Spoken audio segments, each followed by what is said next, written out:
45, Corey Swanson, County Attorney.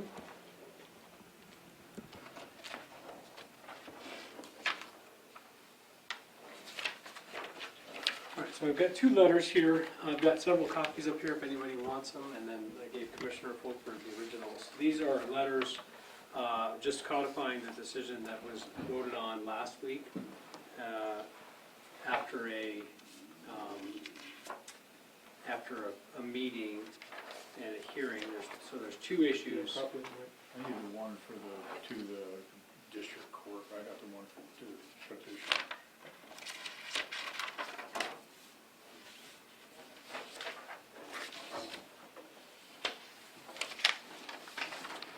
Sorry, Corey. That's right. So which one do you want to do first? Do you care? I don't care. Okay, so we received, the commission received a petition signed by a number of people requesting the commission to reopen two old county roads, Leffler Road and Red Hill Road. That's item one. Item two is Joe Schmaus is a plaintiff who has sued the county over a county road, trying to open a county road. In the course of that litigation, the question of he told the court he wanted to request that the commission open Red Hill Road for him, and that had not been addressed yet, so the court remanded just that issue back to the county commission. So letter one addresses the petitioners and their petition for Red Hill Road and Leffler Road, and letter two addresses Mr. Schmaus with just the opening of Red Hill Road. So I'll just walk through them. For the petitioners, this was the kind of result of the discussion as well as the instructions from the commission. So it's a letter to the petitioners saying we're declining to grant the petition to open Red Hill Road and Leffler Road. The summary of the reasons why: number one, errors within the petition, not including the affected landowners who are opposed to it. Number two, cost. Number three, the closure versus abandonment issue, and that the commission may have actually abandoned the road in the past. Number four, that there already is available public access to these lands without the opening of these roads. Number five, an inadequate easement. The easement originally would have been a 40-foot easement, and if it were to be reopened, it would need a 60-foot easement. And number six, the difficulty of the terrain, which would increase both the cost as well as decrease the safety and utility of these roads. So that was those were the items for the petitioners. You want to go through discussion on that, or do the Schmaus letter first? Do you want to do these separately? Sure. Yeah. I can do these separately.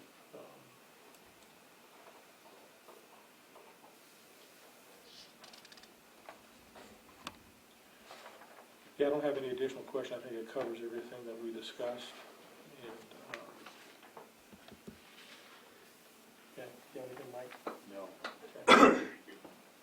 And so either if you want, you guys can mail it, or I can mail that to each of the people on that petition, whichever you want. Okay. Yeah, let's go to that. Have you do that? I think come up to your office would be Okay. better. That's good. All right.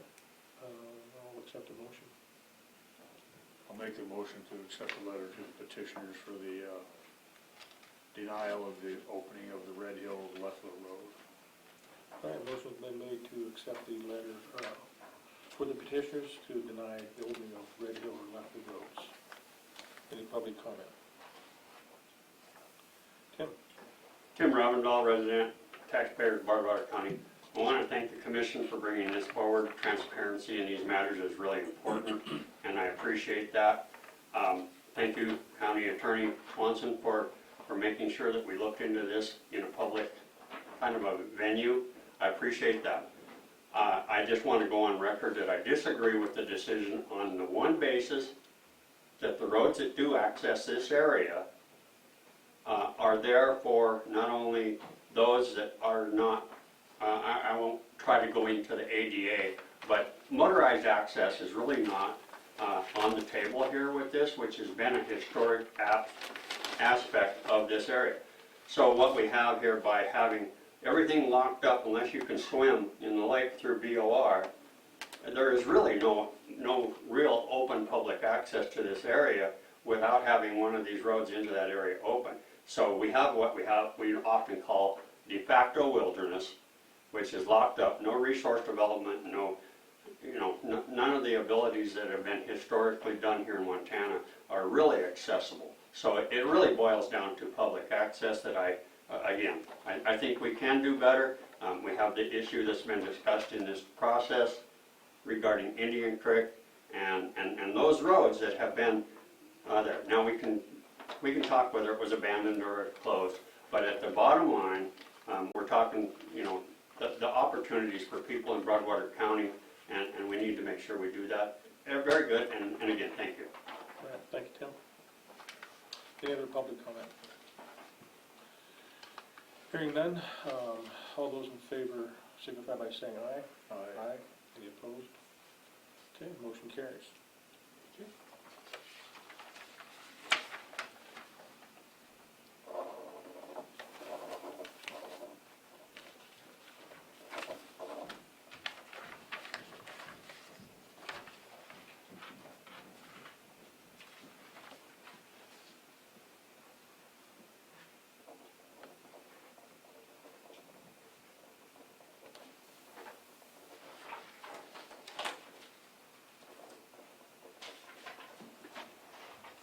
You want a copy of this, Ann?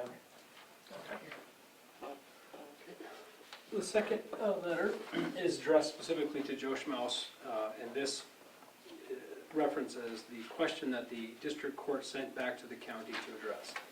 And that is, if he's able to obtain a right-of-way across Bureau of Reclamation and Bureau of Land Management lands to ultimately reach the property that would be north of this, would the county open Red Hill Road? And so this basically reflects the discussion and the instructions that the commission gave me. And the answer is that the commission declines to open Red Hill Road in conjunction with the planned effort to obtain a federal right-of-way. And then, to be clear, even if he obtained these rights-of-way across federal lands, the county would still decline to open Red Hill Road. And the reasons included in that decision, number one is the cost. Number two is the closure and abandonment issue. And I explained this in a little more detail because it's specific to his lawsuit. And I just stated, and this is the same thing we discussed last week, we have maintained the litigation position that the county closed Red Hill Road in 1941 and 1954. However, we have received extensive public comment and input from researchers that the county may have in fact abandoned Red Hill Road. It is clear from the historical record the county had no intention of reopening the road after its closures in 1941 and 1954. Montana statutes at that time did not distinguish between closure and abandonment as they do today. Consequently, we believe that if we attempted to reopen Red Hill Road, that decision would be challenged, and specifically be challenged by the Coxes, or at least if they were interested. I can't tell you that they would, but if they were concerned about their legal rights, they would have standing to challenge it. I'll say that. That decision would be challenged. The court may find the county did in fact abandon the road many years ago. We would likely not disagree with that finding. We therefore do not believe we have the legal authority to reopen Red Hill Road, and we have no intention of doing so. Are you guys good with that? I'm kind of threading the needle there because at this point it has been undisputed that it's closed, but I think that the Coxes were not parties in the litigation. They didn't engage in that discussion before the court, so they would have standing potentially to challenge that and assert that it was abandoned. Again, I'm not saying that they're going to do that. That's up to them, but I think they would have standing to do so. Then the third reason is the easement issues. The fact that this was originally a 40-foot easement and it would need to be a 60-foot easement. Now, here's why that's more relevant to the Schmaus question than to the petition, because he's requesting this road to be open specifically to develop a condominium and a subdivision and a boat marina. So that means a high volume of traffic if that were to successfully be developed. And so a 40-foot easement, certainly in that rough country, which is farther down here, is not safe for that kind of traffic. And even if the county could assert its rights and reopen a county road across BLM land, the county couldn't condemn an additional 20 feet to expand that easement across BLM land. But we'd run into that problem. Number 4 is the difficult terrain that would increase the cost, decrease the safety and the utility of the road. And then 5th is the federal agency issues that we have a partnership with these federal agencies that manage this land. This road would be a RS 2477 road easement. In order for the county to open this road, we would have to sue the BLM in federal court, and we declined to do so for 2 reasons. First, because we have no desire or intention to seek the reopening of this road, and second, we wish to maintain a positive working partnership with this agency. So that was what I was tracking that you guys wanted me to do. So my plan with this, after, if you approve it or if you want to make changes, we can do those, is then to send this to Mr. Schmaus and then either today or tomorrow, not later than tomorrow, file in court, notice to the court, and copy this letter that the question's been answered.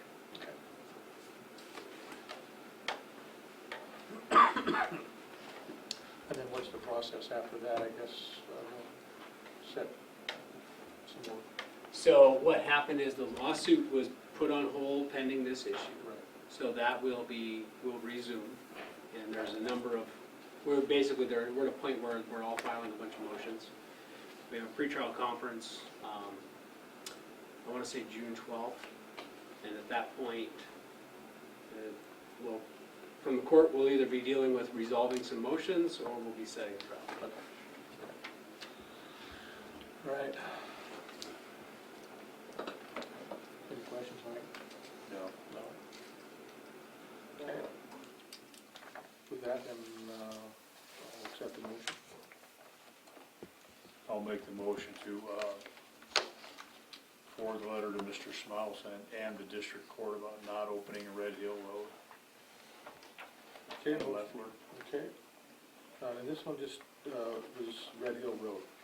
This one didn't include Leffler, because That's the correct. judge ruled on that. Just Red Hill. Just Red Hill, okay. All right, so motion's been made to send this letter to Mr. Schmaus and to the district court, the county's decision not to reopen Red Hill Road.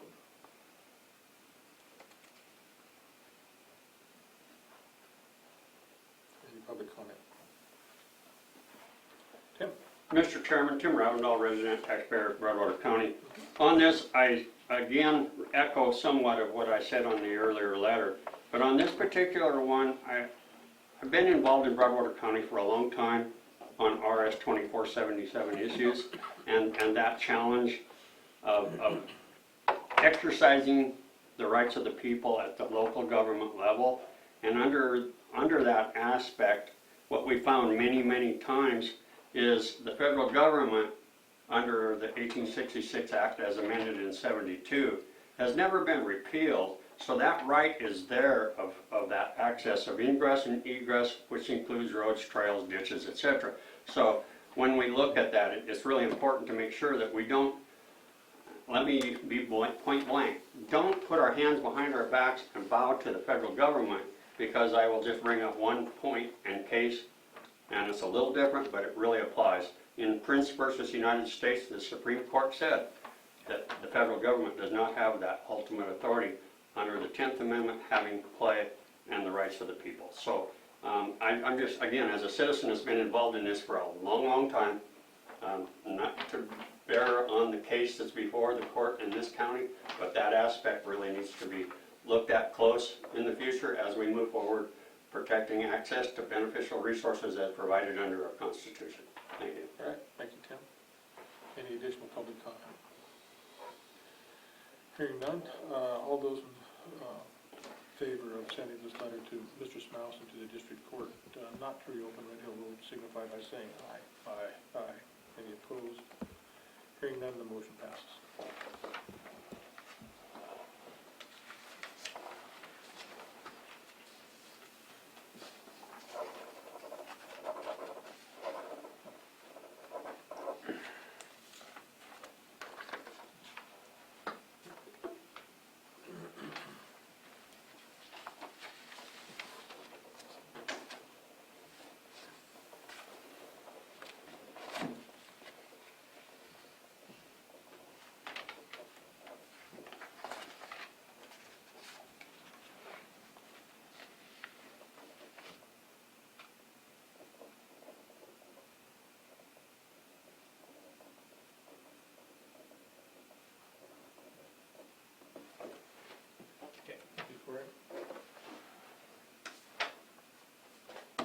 else?